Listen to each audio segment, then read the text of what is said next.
All right, let's take a look. Now, as you know, two more cab forwards have arrived, and neither one of them has this weight. That that's ours. But these two, the other two are not mine, and they came in pieces. So all the parts are in bags, and they're just assembled. But they have cabs. Okay.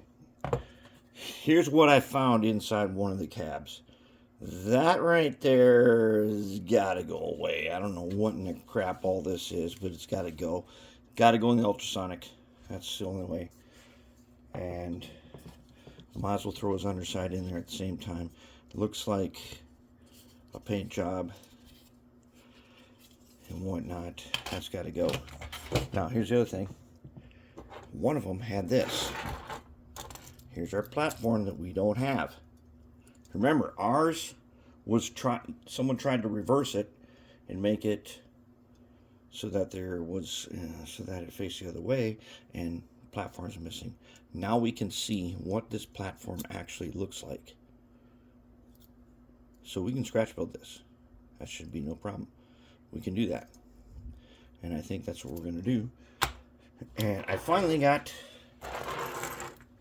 This took a lot of work to figure out how this truck attaches.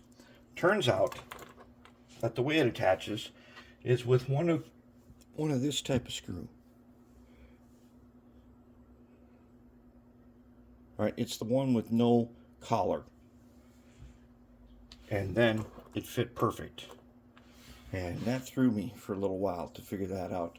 But now we've got that good. And now we know about this guy.